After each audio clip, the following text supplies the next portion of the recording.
The New World is 100% the emergence of Malick, the Malick that we all know and love, of this fluid, mobile kind of vision of reality, and then and a lot of that, of course, maybe the most important part of that, certainly visually, is the contribution of Lubezki and Jörg Widmer, and because they're the ones who are actually operating the cameras. They're the ones that creates this incredible consistency from the New World through to to A Hidden Life. And so, yeah, on a formal level, I absolutely agree that this marks the beginning of modern Malick, and it seems as though he's settled onto the way of expressing a cinematic reality that he's content with, or that the search continued. He found the right path. I think a lot of the films, the films he made before the New World are all incredible. I was tweeting about this yesterday. To me, those are not masterpieces in the sense that they come together completely, as these kind of incredibly integrated, integral objects. But they are the work of a master. They're obviously the work of a great talent, a great filmmaker finding his way with what he's working with. And the New World is the first one where I think it's kind of all there. Like, it's just all together, and then he runs with that into the Tree of Life. So I agree with you and I don't agree with you, but I more agree with you than I don't agree with you. Well, I think that one of the reasons why I describe it that way is because it's so much a film about the sort of interiority of its characters. And, I think you can make a case for how this film is about, the different characters, seeing them, like, yeah, who's the protagonist of this film, But I think ultimately it really has got to be Pocahontas, because we open with her voiceover, and then we close with her. If it's not her voiceover, it's sort of her physical etude, and it's so much this. It's trying to describe this interior experience of search and discovery and disappointment and disillusionment and pain, and we get a lot of that in earlier Malick, but somehow this is coming to the fore. It's asserting itself in a much stronger register than it has in the past films, even with The Thin Red Line. And I think that it's aided by this like flowing part that you're describing, but also by this fragmented quality that it has, where there's this things don't fit together neatly into, well, I don't mean to be sounding like I'm directly contradicting what you said, because what I'm trying to describe is our experience of character, where sequences unfold in a way that doesn't seem to sort of necessarily cohere in a logical way, in sort of like chronological or like a narrative logic, but it's kind of like a psychological or a spiritual. Tell me if this is an example of what you're talking about. So I think this is when Smith he's just been decided that he's been captured by the Indians. They're going to kill him, and then they decide not to because of Pocahontas' intercession. And then they are doing this kind of like ceremony where they, I guess, I don't know if it's symbolically bringing back to life or making him part of that, not making him part of the tribe per se, but basically you suddenly cuts to like a ship's sails filling with wind. Yes. But there's the sort of thing you're talking about. No, that's not the moment I'm thinking about, but there's so many moments like this, For instance, there's the moment when Smith first returns back to Jamestown after his mission to the Indians, and this is a little bit later. This is when he's sort of deposed by his deputy, and they start to get into this sort of confrontation. But the editing sort of jumps around chronologically, where it's almost like we see the come to blows before it actually gets there. Smith says something like, come at me, then I'll know I'll live for 1,000 years or something. But it's not.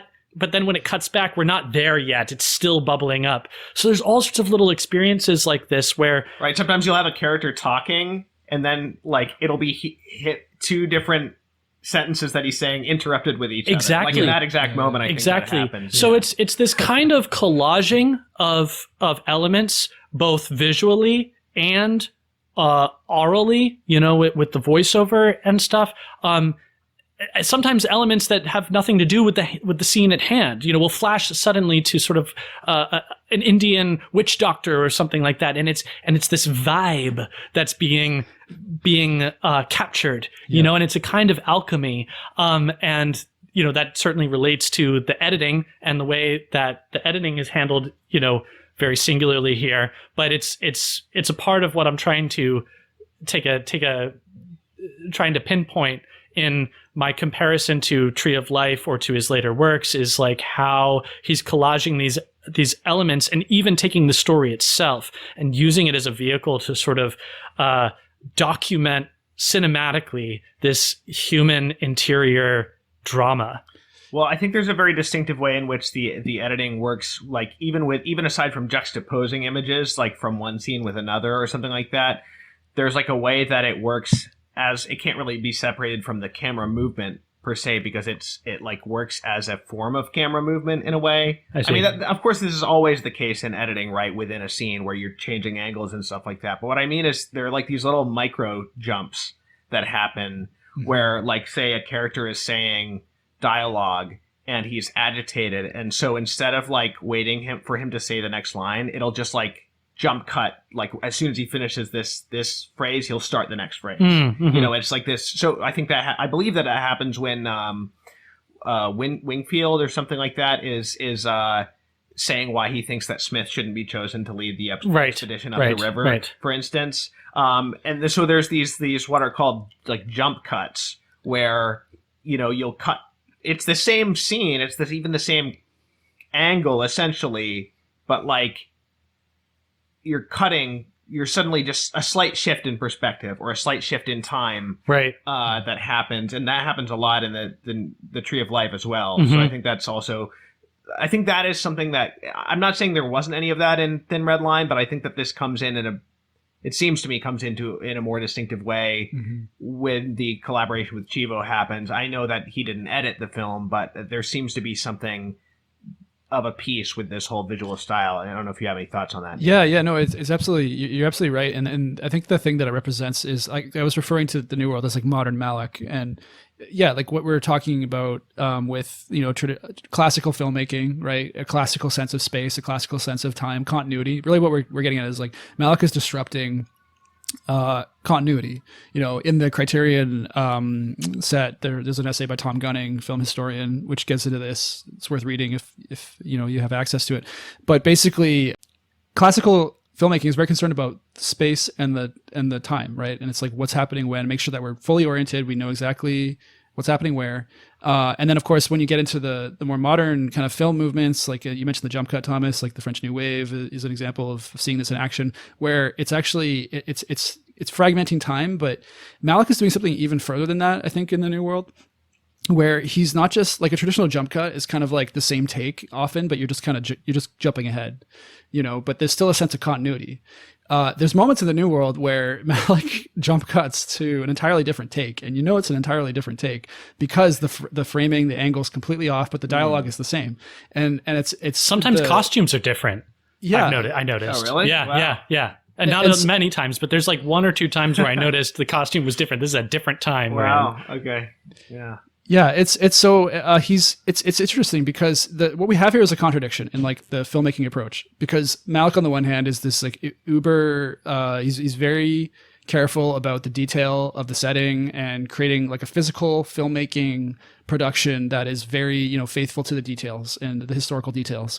And so you think that a filmmaker doing that would be very, very concerned that we would be able to be fully oriented and always kind of like experiencing that. A recent example of this, we might compare it to, I haven't actually seen this film, but from the images that I have seen, I'm pretty sure it's in this area, the Northman. You can see like in some of the way that they handle like the villages and the physical production, it's like they're long takes, these kind of like long takes moving around showing what's happening. They're very concerned about like, we put a lot into this and we want to make sure that you see every angle, everything, right?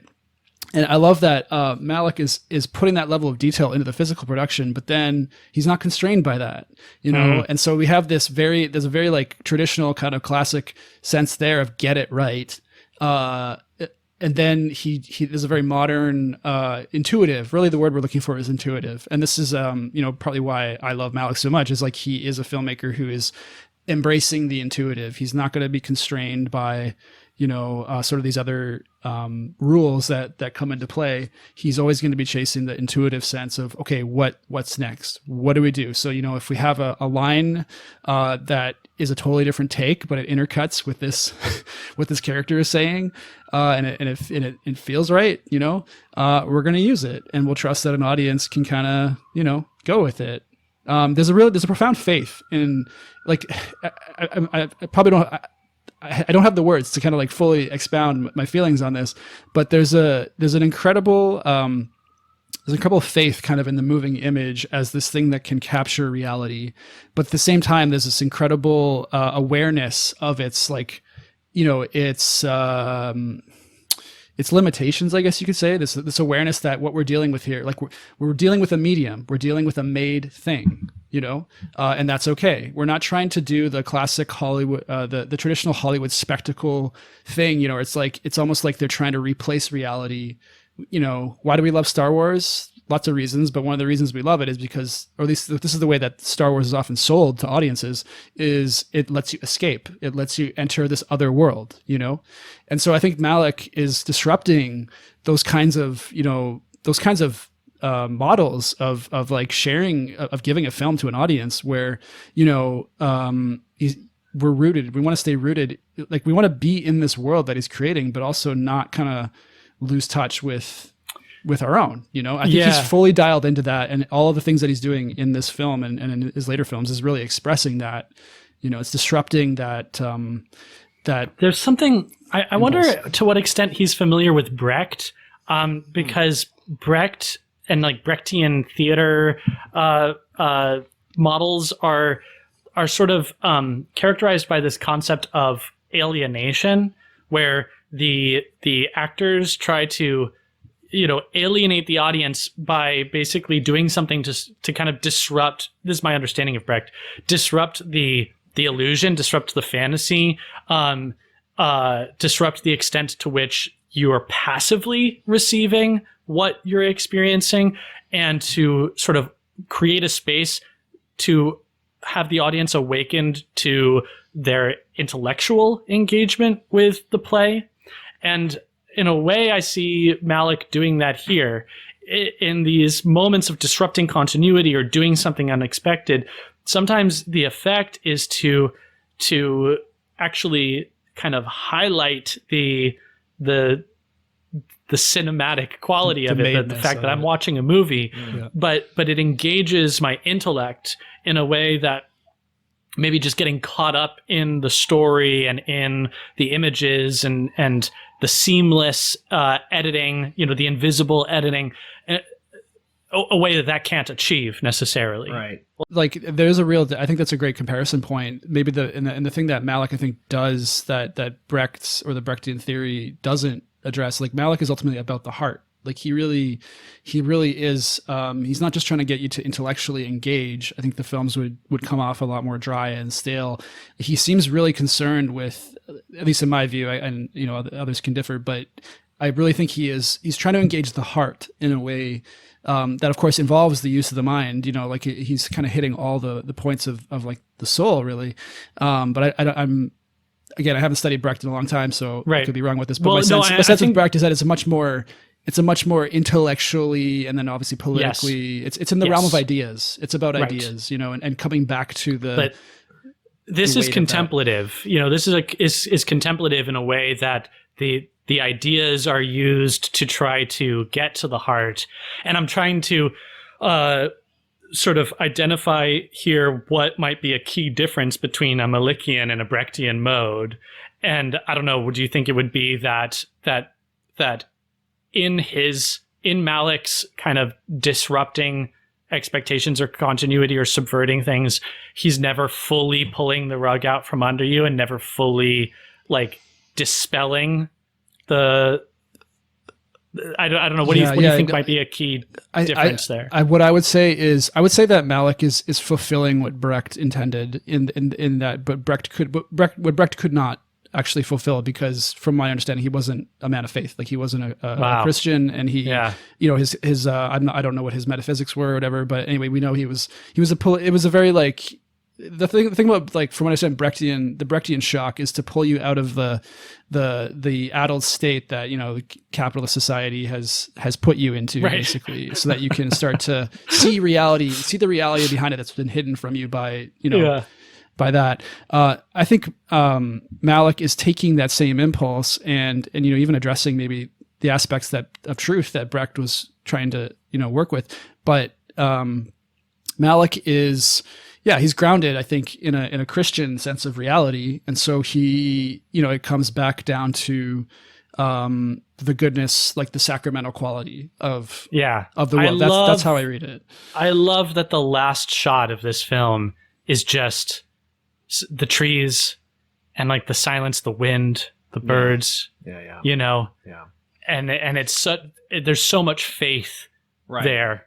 Yeah, well, you know, Nathan, when you were, this maybe pulls together things you were both saying. Nathan, when you were talking about how he has this confidence in the moving image, but also is aware of its limitations, and you were talking about how it's contemplative, you know, what occurred to me is, like, Malick does not have this, like, magisterial approach to his work. Like, he's not, it doesn't feel like I'm the master of these images. Like, it's the opposite of, like, you know, what is stereotypically said of like a Kubrick or something like that. Like the way that he shots, the fragmented nature of it, like, plays into that. You know what I mean? There's a humility. It's not like this majestic crane shot. I mean, not that there aren't, you know, big sweeping shots, but like it's sort of entering, rather than like containing what it shows you, it like enters into it. Yeah. So the camera being a performer in the scene, as the actors have described it, like that works that way as well. And it's true of his relationship with his material, but it's also true of his relationship with the audience. So I think, Nathan, one of you said last time when we talked about the Thin Red Line that